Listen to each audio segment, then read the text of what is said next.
a bit further, James, as well, yeah.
Good afternoon, ladies and gentlemen. Can I ask if you are carrying a mobile phone and if you've yet to switch your phone off or switch it to silent, or if you need a moment to check it, then please take this opportunity now so that we're not interrupted during the course of the service.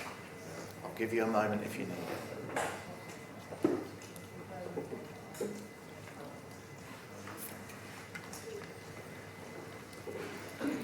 Thank you very much. We're here today to remember and pay tribute to the life of Robert George Carey, known as Bob, who passed away on the 19th of August at home in Bletchley, aged 81 years. My name is Ian Noakes. I'm a funeral celebrant. Now that means I try to help families, friends celebrate the treasured life of a loved one whom they have lost. And I've been asked by the family to conduct a service today looking back on Bob's life, recalling the many good times shared with others and recognising and paying tribute to the enormous contribution that he made to his family and the personal qualities that he'll be remembered for. In doing so, I welcome you all to the chapel this afternoon. It's a fabulous turnout, and I hope that you're able to pay your respects in your own way. I'm very grateful to his wife June, to son Mark, daughter Melly and her fiancé Phil. They all helped me understand and appreciate the man who we honour and celebrate today. May I also welcome those watching in via webcast, wherever you are watching from today. I hope that you'll feel a part of our service this afternoon here in Milton Keynes. Well, Bob was born in Willesden in northwest London on the 14th of June 1941, the seventh child of 8, born to Nellie and Albert Carey. Bob is survived by his brother Ted, who joins us today. He grew up in Willesden and he attended Willesden County Grammar School. And as a young man, his family moved to Carpenter's Park in Watford. From school, he worked as a lorry driver before becoming a salesman for the caravan company Mantels, where he spent several years. From there, he worked with his brother Albert at AJD Camping, and then on to Liverpool, Victoria, as an insurance salesman. Finally, he changed careers and for many years was in technical support for Tech Mahindra, although he took on all sorts of jobs within that role, and it was the role that he retired from. He met his future wife, June, in a coffee bar in Neasden in around 1964. Bob was a young mod with a golden Vespa, a smart young man with a keen ear for Motown music. She was with a friend of his, and after chatting, they began courting, which led to marriage on the 18th of February 1967 at John Keble Church in Burnt Oak. On his stag do, his mum had found him the next morning on the stairs, fast asleep. He never made it to bed that night. A move to Bletchley followed later that year. A son too, Mark, born on Christmas Day 1968, and a daughter, Melanie, in March 1972. And the family was blessed with new arrivals over the years. A daughter-in-law, Kerry, treasured grandchildren, Brooke, Jude and Samuel, and a fiancé to Melly, Phil. And we talk today, we remember today, a devoted family man. Because Bob's family meant everything to him, and I know that he was loved so dearly in return by you. And I know that he was very proud of his family. A loving husband, father, proud grandfather. A man who knew the importance of that family and strong family ties. And so I know having family around him would always be the happiest of times for him, and I know that through the years, he put family first. Quite often, before any thought for himself.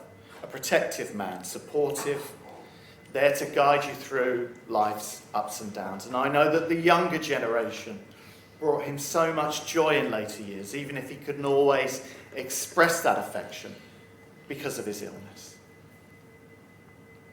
Well, so many of you would have played a part in Bob's very active social life. Particularly, his years in Bletchley revolved around Denby Sports and Social Club. The whole family were very active members. Bob was always a keen sportsman. As a young man, he played football to a good standard. He was offered a trial at Arsenal, but his mother wouldn't let him go along. Bob was quite a fiery player, by all accounts, a player with a short fuse.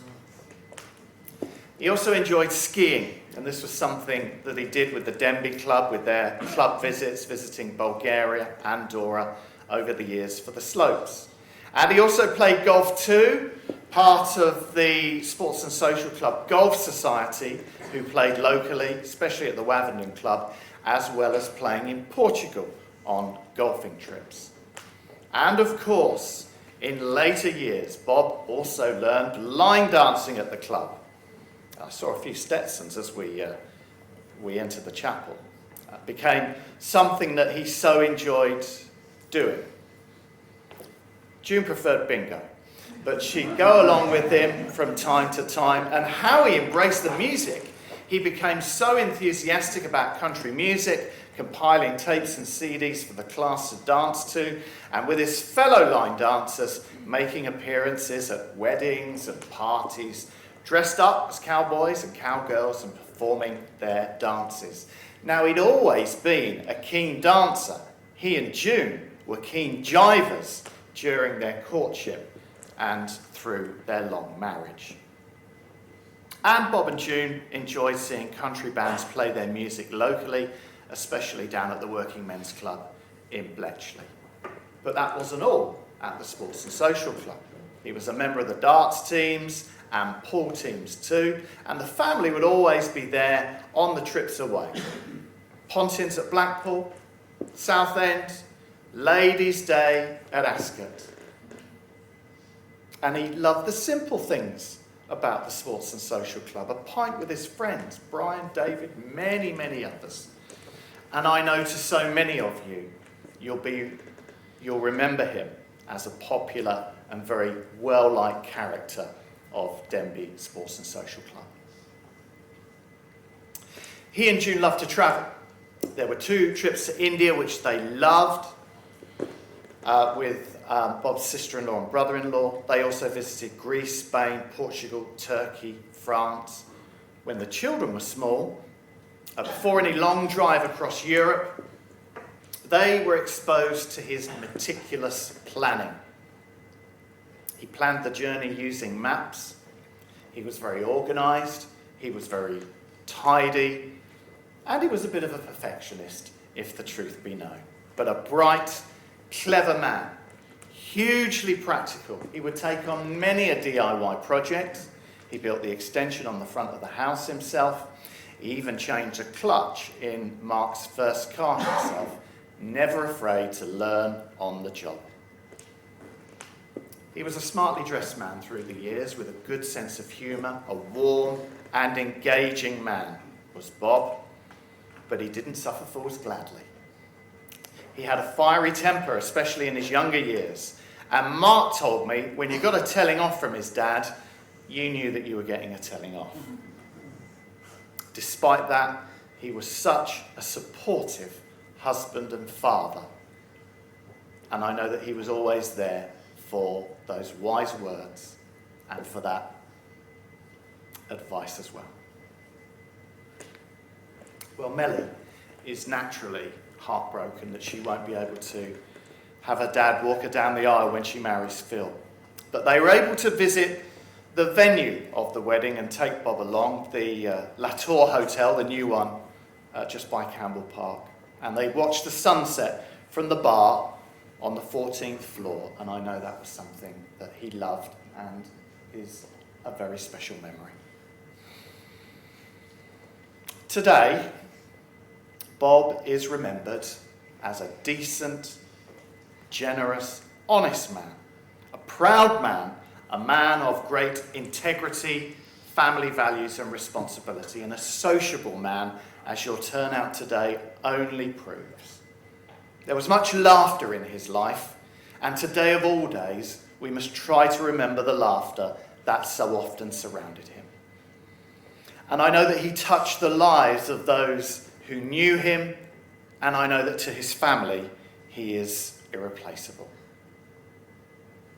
But that unconditional love, the selfless support that he showed you through the years, I know will not be forgotten by you. And in your hearts, I know he will always remain a guiding light in all that you do. And so to follow, I'm going to ask his daughter Melly to the front with her fiancé, Phil.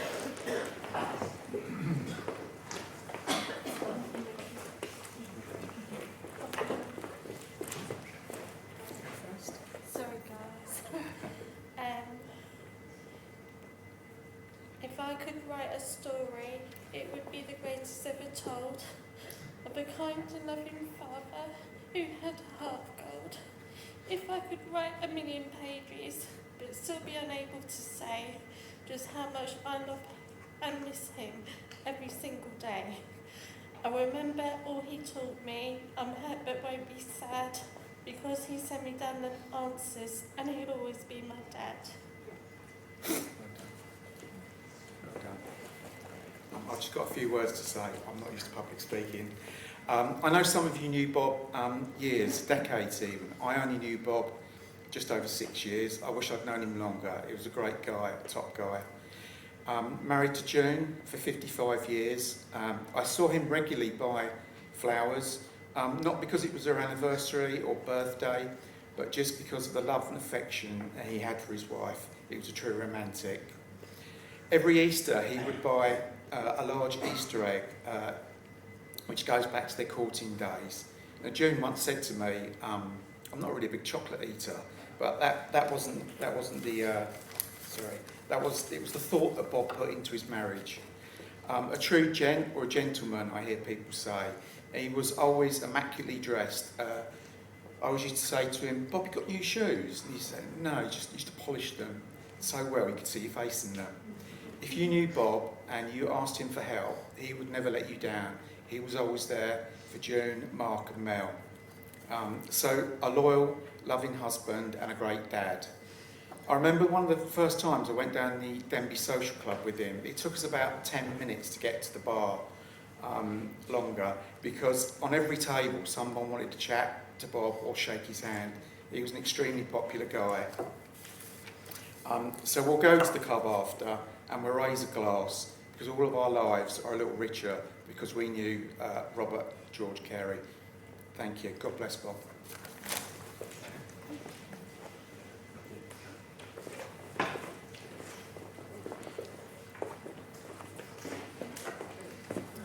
Thank you both. Bill, fine words, and well done, Mel. So, I know that everyone here today, I know that those watching in from afar, I know that so many will have such special memories of a special man. So we join together now in a period of reflection and of contemplation, and I know that these will be moments when you think of Bob, you think of the contribution that he made to your life and the lives of many others. But I hope you think of fond memories of him. You'll think of good times, laughter, and all the love in a happy and fulfilled life. And whilst we listen to music from Barbra Streisand, the screens behind me now will show a wonderful pictorial tribute to the happy life of Bob Carey.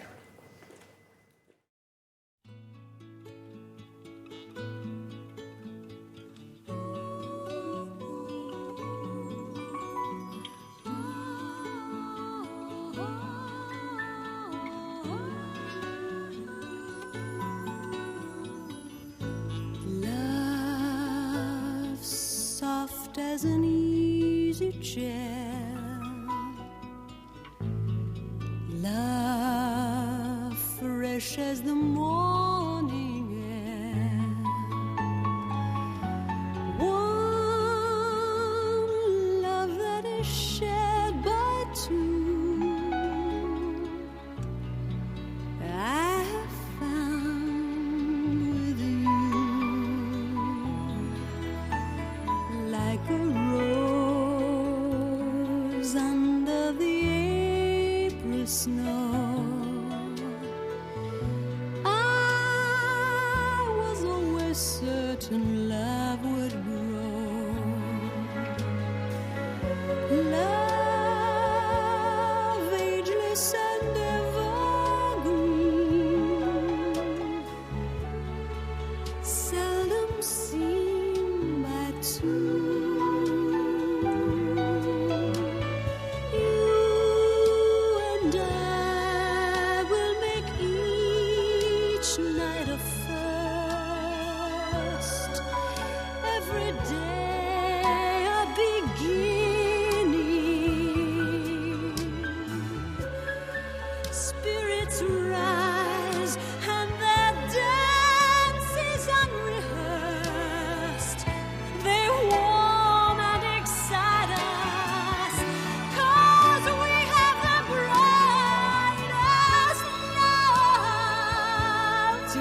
Time we've learned to sail above. Time won't change the meaning of one love, ageless and ever.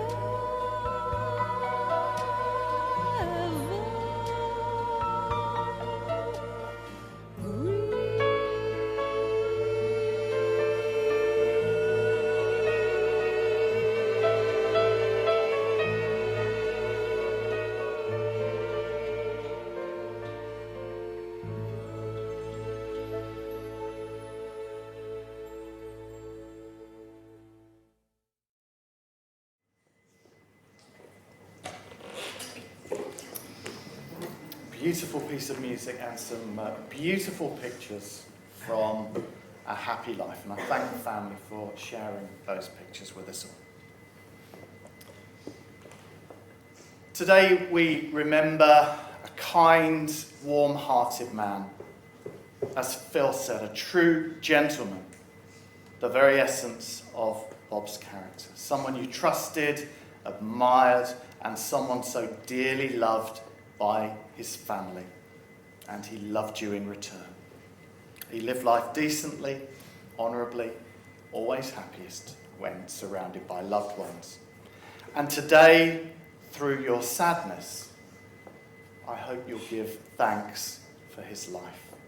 A happy, contented man who I know will remain a guiding light and a shining example to his family and friends.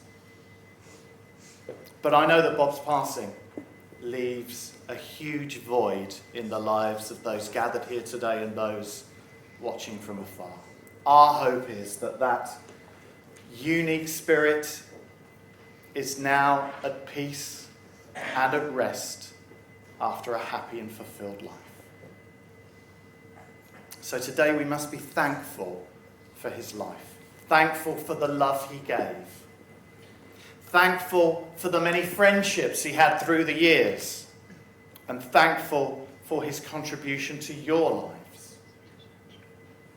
And I know that all that was important to him will be respected by those who follow him. And all that was unique about Bob will continue to mean so much to you, because in that way, his memory will always live on. For the life of a soul on earth lasts beyond their departure as you feel that life touching yours. And you hear that voice speaking to you. And I know that he'll live on in your life and in the lives of everyone who knew and loved him. And I'm going to just share with you a few words which I thought were very appropriate for the way in which Bob lived his life, and I hope will give the family some comfort. And I'd just like to share these few words with you. When I am gone, release me. Let me go. I have so many things to see and do. So don't tie yourself to me with too many tears. Be thankful of so many good years. I gave you my love, and you can only guess how much you've given me in happiness. I thank you for the love that you've shown, but now it's time I travelled alone. So grieve for me a while, and grieve if you must, but then let your grief be comforted by trust, for it is only a while that we must part. So treasure the memories within your heart. I won't be far away, for life goes on, and if you need me, call and I will come. And though you can't see or touch me, I will be near. And if you listen with your heart, you'll hear all my love around you, soft and clear. And then, when you come this way alone, I'll greet you with a smile and with a welcome home. I'm going to ask you now, please, to bow your heads for the Lord's Prayer. Feel free to join in with me as I recite. Our Father, who art in heaven, hallowed be thy name. Thy kingdom come, thy will be done on earth as it is in heaven. Give us this day our daily bread, and forgive us our trespasses, as we forgive those who trespass against us. And lead us not into temptation, but deliver us from evil. For thine is the kingdom, the power and the glory, forever and ever. Amen. When you leave the chapel today, leave with peace in your hearts, leave in charity with one another, and most importantly, leave knowing that you were the lucky ones. You were privileged to know and to love a very special man. So remember Bob every day with much love and joy, and never hold back in recalling those aspects of his life that you honoured, respected and loved. Let that influence, enrich your days, because that's what he would have always wanted. So I hope these thoughts, memories, music, beautiful pictures that we've all shared today in this short service, I hope that's brought back many, many proud and happy memories of a wonderful man. Today my thanks go to the staff here at Crown Hill Crematorium, everyone at H.W. Mason & Sons in Bletchley, but most importantly to June and her family, because they have ensured that this has been a very fitting farewell to Bob. And I am sure he would want to be remembered with a smile, through your laughter. So smile often when you think of him. And when you swap stories in his life over a drink, as I know you will later, but every day moving forward, remember that sharing of those stories and laughter and favourite memories, that, and not necessarily this, that's the true meaning of remembrance, remembering him every day. You'll think of him with love, affection and joy, but most of all, you'll be comforted that he'll always be there to bring that warmth into your lives. May his inspiration remain with you all. As you heard earlier, the celebration of Bob's life will continue after this service, naturally, at Denby Sports and Social Club, and everyone is welcome to join the family. Donations today are split between Parkinson's UK and Willen Hospice. Details on how you can donate are on the back of the orders of service. I know that you'll continue as a family to support each other and be there for each other over the coming days, weeks, months and years ahead. And to all of you, I thank you all for being here today in memory of the very dearly loved and truly unforgettable Bob Carey, forever in our hearts. Before our final piece of music, I'll close the service now with the final act of committal and blessing. Today, we're remembering the life of Bob Carey, a dearly loved husband, father, father-in-law, granddad, brother and uncle, a friend to so many. And we mourn his passing, and now, and with the greatest love and respect, we hereby commit his body to its natural end. Bob's memory will live on in the hearts and in the minds of all those who knew and loved him. Bob, your life was a blessing.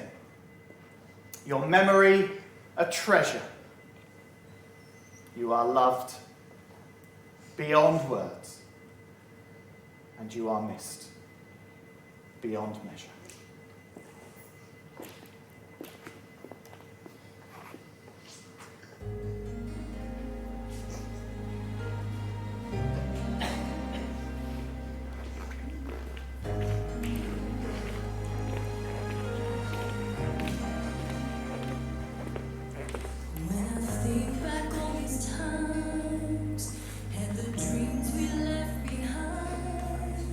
I'll be glad 'cause I was blessed.